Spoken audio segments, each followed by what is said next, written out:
नमस्कार दोस्तों, हमारे हिंदी स्टोरी चैनल में आपका स्वागत है।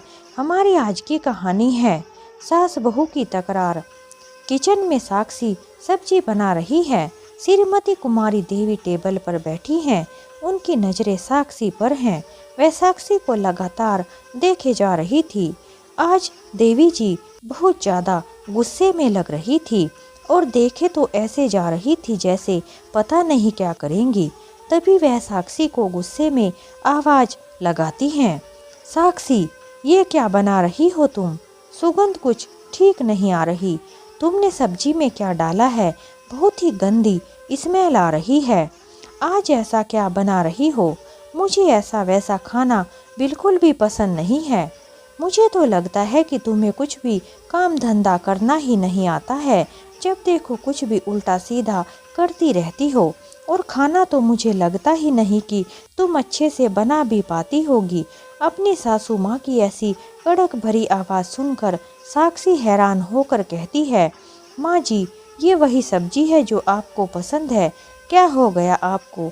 आपको तो यह सब्जी बहुत ज़्यादा पसंद थी, फिर अचानक से आज आपको क्या हो गया है जो आपको इस सब्जी में से बदबू आ रही है? पहले तो आप बड़े शौक से इसे खाया करती थी, लेकिन अब ऐसा क्या हो गया कि इतना कुछ बोल रही हो? कुमारी देवी जी साक्षी की बातों को सुनकर गुस्से से आग बबूला हो जाती है और कहती है, तुम्हारी जबान कुछ ज़्यादा ही लंबी हो गई है। और वहाँ से उठकर वह साक्षी के पास जाती है और कहती है, पसंद है? ये कैसी सब्जी बनाई है तुमने? क्या तुम्हें खाना पकाने का कोई तरीका नहीं आता? रामू को क्या समझकर तुम इसे खिला दोगी? मेरे बेटे को ऐसा वैसा खाना बिल्कुल भी पसंद नहीं है। उसने हमेशा अच्छा खाना खाया है। ऐसा जला भुना हुआ खाना मैंने अपने बेटे को कभी नहीं दिया। लेकिन तुम्हें तो इसमें कोई भी दिक्कत दिखाई नहीं दे रही और मुझसे जबान लड़ा रही हो। इतना कहकर कुमारी देवी जी उस पूरी सब्जी को उठाकर फर्श पर फेंक देती है और सारी बनी बनाई सब्जी फर्श पर गिरने की वजह से खराब हो जाती है। सब्जी को वह बनाने के लिए कब से लगी हुई थी और बड़े ही चाव से बना रही थी, लेकिन कुमारी देवी जी को वह सब्जी फेंकने में 2 सेकंड भी नहीं लगे। यह देखकर साक्षी की आंखों में आंसू आ जाते हैं। उसे समझ में नहीं आ रहा था कि माँ जी मेरे साथ ऐसा क्यों कर रही हैं। आजकल कुमारी देवी जी का व्यवहार साक्षी के साथ कुछ ज़्यादा ही खराब होता जा रहा था। वह जिस भी काम को करती थी वह इस काम में कमी निकाल देती थी। एक दिन साक्षी कपड़ों पर प्रेस कर रही थी तो कुमारी देवी जी ने आकर देखा कि साक्षी ने उनकी साड़ी को भी प्रेस कर दिया था, लेकिन उनमें तो आदत थी कि वह साक्षी की हर एक काम में कमी निकालती थी। अपनी इस बुरी आदत की वजह से उन्होंने अपनी प्रेस की हुई साड़ी को उठाकर देखा तो उसमें एक जगह थोड़ा सा दाग लगा हुआ था, जिस वजह से कुमारी देवी जी ने उस साड़ी को उठाकर साक्षी के ऊपर फेंकते हुए बोली, क्या तुम्हारे घर में किसी को भी कपड़े धुलने नहीं आते? क्या तुम्हारी माँ ने तुम्हें कपड़े धोने भी नहीं सिखाए हैं? क्या तुमने साड़ी में लगा हुआ यह दाग नहीं देखा? और इतना ही नहीं, दाग लगी हुई साड़ी को ही प्रेस कर रही हो। क्या तुम्हारे घर में तुम्हारी माँ ने तुम्हें प्रेस करना भी नहीं बताया है कि कपड़ों को कैसे प्रेस करते हैं? अरे बताती भी कैसे? कुमारी देवी जी बोली, तुमने और तुम्हारे घर वालों ने तो कभी प्रेस अच्छी तरह देखी भी नहीं होगी। अपनी सासू माँ की बातों को सुनकर साक्षी बहुत दुखी होती है और कहती है, माँ जी, मैं आपके सामने हाथ जोड़ती हूँ, आप मुझे कुछ भी कह लीजिए, लेकिन मेरे घर वालों के बारे में गलत मत कहिए। हम लोग गरीब लोग जरूर थे, लेकिन हमने हमेशा ईमानदारी से अपने जीवन को जिया है। अगर हमारे घर में प्रेस नहीं थी तो इसमें मेरे घर वालों की क्या गलती है? साक्षी की बातों को सुनकर उसकी सासू माँ साड़ी को उसके ऊपर ही पटक कर बाहर चली जाती हैं, लेकिन साक्षी उनकी बातों से अंदर तक टूट गई थी। उसे नहीं पता था कि गरीब होने की इतनी बड़ी सजा भी मिलती है कि बात बात में ताने भी सुनाए जाते हैं। साक्षी जिस भी काम को करती थी, लेकिन ऐसा लगता था जैसे कुमारी देवी जी को उसके किए हुए सभी कामों में कमी निकालना अच्छा लगता है। वह साक्षी के दर्द को समझ ही नहीं पाती थी कि उसे कितना बुरा लगता होगा, जबकि वह हर एक काम को बहुत अच्छे से करने की कोशिश करती थी। आज फिर से वही बात हो रही थी। उसकी बनाई हुई सब्जी को लेकर साक्षी अपनी सासू माँ की बातों को सुनकर डर जाती है और कहती है, माँ जी आप परेशान ना हो, बस एक बार ज़्यादा देर हो गई, मैं अब से और ध्यान रखूंगी। ठीक है श्रीमती, कुमारी देवी जी गुस्से में कहती हैं, ध्यान रखना, तुम मेरे सारे काम छीन चुकी हो और अब मेरी मेहनत पर भी सवाल उठा रही हो, ये क्या मजाक है। उसकी सासू माँ बोली जा रही थी, लेकिन साक्षी अपने काम को चुपचाप करने लगती है और पलटकर फिर कोई भी जवाब नहीं देती। लेकिन सासू माँ तो बड़बड़ाती ही रहती हैं।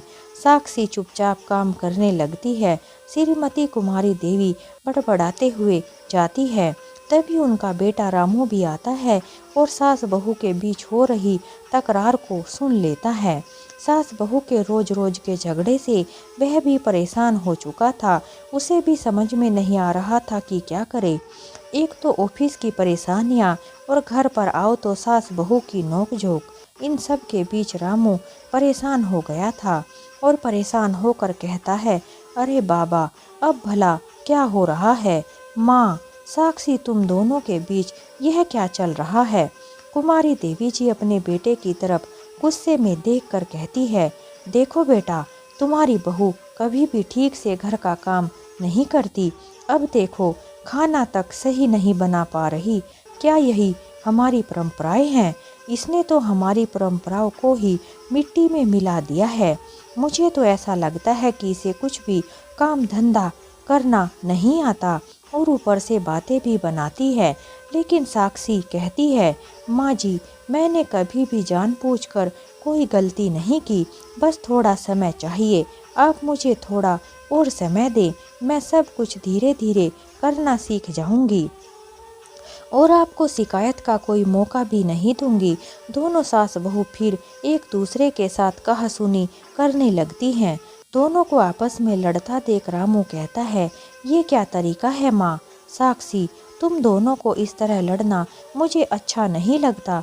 मैं चाहता हूँ कि तुम दोनों एक दूसरे को समझो और घर में शांति बनी रहे। क्या तुम लोग आपस में प्यार से नहीं रह सकती। एक दूसरे के साथ आराम से भी तो बात कर सकती हो। यह पूरे घर को सर पर उठाना ही जरूरी है। तभी पड़ोस में रहने वाली शर्मा आंटी जी आती हैं और उनकी बातों को सुनकर कहती हैं, ओह क्या बात है कुमारी जी, सब ठीक है ना। तुम्हारे घर की आवाज़ें सुनाई दे रही थी, क्या कोई परेशानी वाली बात हो गई है। कुमारी देवी जी थोड़ा झुंझलाकर कहती हैं, हाँ शर्मा जी, यह बहू हर काम गड़बड़ कर देती है। अब देखो यह कह रही है कि उसने गलती नहीं की। यह कभी अपनी गलती मानने को तैयार ही नहीं होती, उल्टा 20 बातें मुझे ही सुना देती है। आजकल लोगों को कुछ कहने का धर्म ही नहीं है। देवी जी की बातों को सुनकर शर्मा आंटी भी साक्षी को ही कहती हैं, और बहू, क्या तुमने अपनी सास की बातों का ध्यान रखा है। तुम्हें पता है ना कि सास का दिल बड़ा होता है, लेकिन अगर तुम उनका दिल दुखाओगी तो घर में खुशियां नहीं रह सकती। शर्मा आंटी की बातों को सुनकर साक्षी चिढ़ जाती है और कहती है, जी हाँ आप सही कह रही हैं, मुझे लगता है मैं ही गलती पर हूँ। रामू गुस्से से फिर कहने लगा, अब यह क्या, तुम दोनों के बीच हर बार इस तरह की बहस होने लगी है। मैं नहीं चाहता कि घर में ऐसी बातें हों। रामू दोनों को समझाने के लिए बैठता है और वह धीरे से कहता है, माँ साक्षी, मैं दोनों से कहता हूँ कि हम सभी एक ही घर में रहते हैं और सभी का सम्मान करना जरूरी है। मैं नहीं चाहता कि तुम दोनों एक दूसरे से लड़ते रहो। रामू की माँ नाराज होकर बोली, बेटा, मैं सिर्फ यह चाहती हूँ कि घर की कामकाजी स्थिति बेहतर हो, सब कुछ सही हो, लेकिन साक्षी तो हमेशा कुछ ना कुछ गड़बड़ करती रहती है। अपनी सासू माँ की बातों को सुनकर साक्षी की आंखों में आंसू आ जाते हैं और कहती है, माँ जी, मैंने कभी भी जानबूझकर ऐसा नहीं किया। मुझे सिर्फ आपकी उपेक्षा का डर था। मैं आपको कभी भी किसी भी तरह परेशान नहीं करना चाहती। फिर रामू थोड़ा शांत होकर, माँ, साक्षी की तरफ से यह सिर्फ एक भूल हो सकती है। वह जानबूझकर कोई भी काम गलत क्यों करेगी? और साक्षी, माँ का दिल भी समझो, वह तुम्हारी भलाई चाहती है। माँ को तुम्हारी फिक्र है। वह भी चाहती है कि तुम सभी कामों को अच्छी तरह से करो, ताकि किसी को भी तुम्हारे अंदर कोई भी खामी नजर ना आए। शादी में आए रिश्तेदार आते हैं और घर के माहौल को समझने की कोशिश करते हैं। श्रीमती कुमारी देवी से, कुमारी जी, क्या हो रहा है? घर में इतना तनाव क्यों है? कुमारी देवी जी झुंझलाते हुए, देखिए, बहू हर काम में गड़बड़ करती है और फिर उसे मेरी बातें बुरी लगती हैं, आगे से बोलने भी नहीं देती। शादी में आए रिश्तेदार भी साक्षी को कहते हैं, साक्षी, तुम्हें समझना चाहिए कि सास की बातों में कोई बुराई नहीं होती। वह केवल तुमसे अच्छी बात करने की कोशिश कर रही है। साक्षी बहुत ही धीरे से कहने लगी, हाँ, मैंने समझा। मुझे अपनी सास को सम्मान देना चाहिए। अगर वह कुछ कह रही हैं तो इसमें मेरी ही भलाई है। लेकिन माँ जी को मेरा हर काम गलत लगता है, तो इसमें मैं क्या कर सकती हूँ? अगर उन्होंने मेरे लिए अपना नज़रिया ही ऐसा बना लिया है कि उन्हें मेरे हर काम में कोई ना कोई बुराई दिखती ही है। कुछ दिन बाद घर में सास बहू एक दूसरे से बात करती हैं। फिर एक दिन कुमारी देवी जी बहुत ही प्यार से साक्षी को कहती हैं, बेटा, मुझे समझ आ गया है कि तुम मेरे जैसा ही काम करती हो, लेकिन कभी कभी तुम्हारी गलती पर मेरी प्रतिक्रिया सही नहीं होती। अपनी सासू माँ की बातों को सुनकर साक्षी कहती है मुस्कुराते हुए, माँ जी, मैंने भी जाना कि आपको मेरी मदद और सहयोग की आवश्यकता है। मैं हमेशा आपके साथ हूँ। सास बहू की बातों को रामू भी सुन लेता है और खुश होकर कहता है, यही मैं चाहता था। जब तक हम सभी एक दूसरे की मदद करें तो कोई भी समस्या नहीं होगी। सभी एक साथ मिलकर बैठते हैं और एक दूसरे से बातें करते हैं। रामू बहुत खुश था और हंसते हुए कहता है, देखो, परिवार की सबसे बड़ी ताकत उसकी एकता है। अगर हम एक दूसरे को समझें तो कोई भी मुश्किल नहीं आती। साक्षी भी हंसते हुए कहती है, हाँ, और हम दोनों एक दूसरे के साथ मिलकर घर के सभी कामों को अच्छे से कर सकते हैं। फिर तो सासू माँ भी हंसते हुए कहती है, हाँ, हम सभी मिलकर इस घर को स्वर्ग बना सकते हैं। उसके बाद से तो सभी परिवार के सदस्य मिलकर एक साथ खाते हैं और खुश रहते हैं। तो दोस्तों, इस तरह हमारी यह कहानी समाप्त होती है। अगर आपको हमारी कहानी थोड़ी भी अच्छी लगी हो तो हमारे चैनल को लाइक करें, शेयर करें, सब्सक्राइब करें। हमारी कहानी सुनने के लिए आप सभी का बहुत बहुत धन्यवाद। एक नई कहानी के साथ हम आपसे फिर मिलते हैं।